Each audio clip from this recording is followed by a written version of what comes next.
Nosso Lar. Chapter 41, A Call to Struggle. During the first days of September 1939, Nosso Lar suffered the impact that affected many spirit colonies connected with American civilization. It was the beginning of the Second World War, and it would be as destructive in the physical sphere as it was disturbing on the spirit plane. Many spirits were trying to put the events of the war in perspective, unable to disguise their great horror.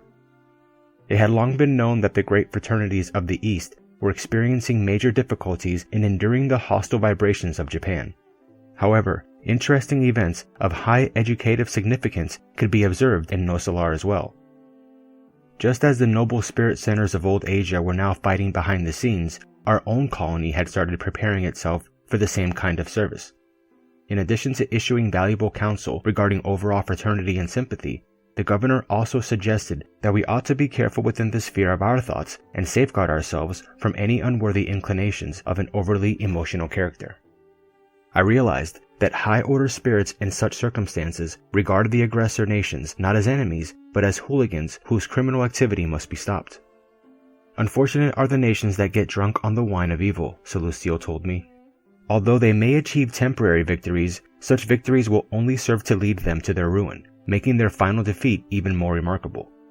When a nation starts a war, it is introducing disorder into the Father's house, and it will pay a terrible price for it. I then began to understand that the higher zones of life turn in righteous defense against the wiles of ignorance and darkness that gather to spread anarchy and its results in destruction.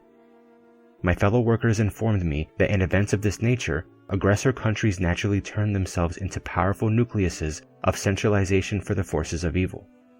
Without being aware of the immense dangers to which they are exposing themselves, such peoples, except for the noble and wise spirits in their midst, become intoxicated by their contact with the perverse elements that they have summoned from the dark realms.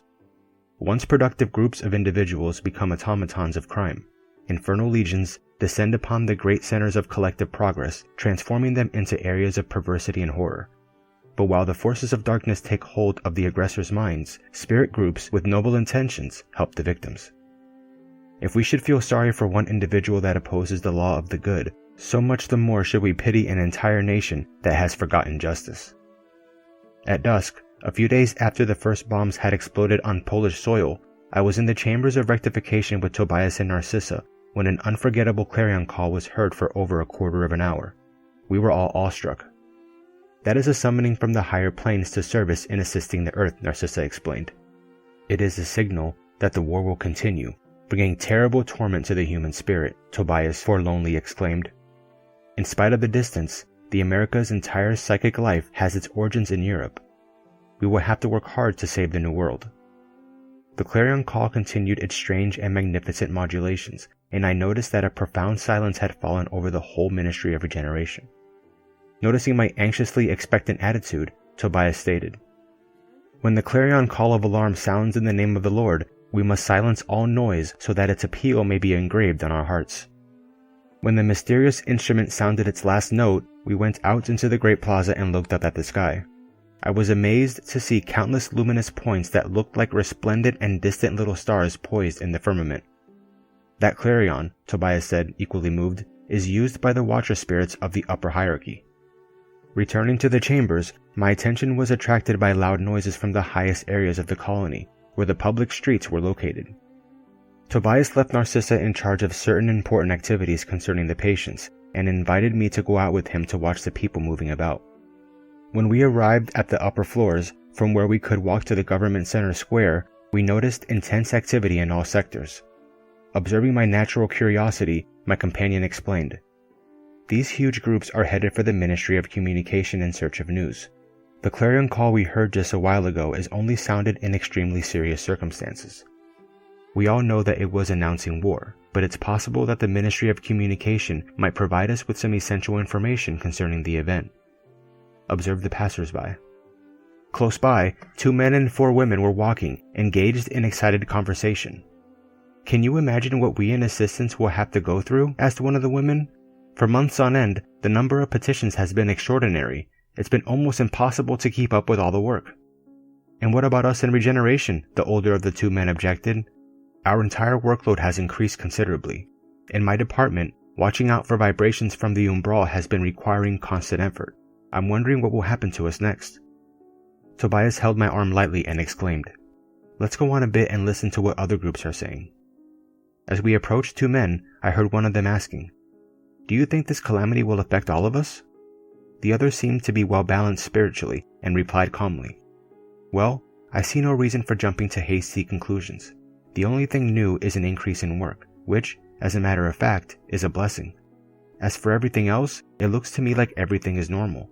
Sickness is the teacher of health, and disaster enables us to become more balanced. China, for instance, has been under fire for quite some time now, and yet you haven't shown any signs of concern about that." "But now," remarked his despondent companion, "it seems that I will have to change my work schedule." The other smiled and said, Helvecio, let's forget my schedule and think of our schedules." I then looked to where Tobias was pointing and observed three women to our left, headed in the same direction. It was all a picturesque scene, even on that evening of disquieting expectation. "I'm really concerned about the whole affair," said the youngest one. "Everardo just mustn't return from the world right now." "I don't think the war will reach the Iberian Peninsula anyway. Portugal is very far from the theater of operations," said another. The third woman asked, "But why are you worried about him? If Everardo did come here, what would happen?" "I'm afraid he would still regard me as his wife," explained the youngest. "I couldn't bear it. He's such an ignoramus, and there's no way I could stand his cruelty again." "Don't be silly," one of her companions replied. "Have you forgotten that Everardo will be barred by the umbral, or someplace worse?" Tobias smiled and said, "She fears the liberation of her thoughtless and cruel husband." After a few minutes, during which we observed many spirits, we reached the Ministry of Communication and stopped in front of the enormous buildings used for information services. Thousands of individuals were nervously jostling one another. They all wanted information and explanations. Order seemed impossible. Extremely surprised by the loud clamor, I realized that someone had climbed to a high balcony and was asking for everyone's attention.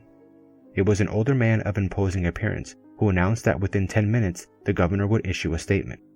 "It's Minister Espiridiaio," Tobias informed me, noticing my curiosity. The noise subsided, and after a few minutes we heard the voice of the governor through several loudspeakers. "Brothers and sisters of Nosso Lar, do not indulge in disturbing thoughts and speech. Getting upset is not constructive. Anxiety will be of no use to us. We must be worthy of the clarion of the Lord, obeying the divine will by working quietly at our posts." That clear and compelling voice of someone who spoke with authority and love had a singular effect on the crowd. Within just 1 hour, the entire colony had returned to its normal state of calm.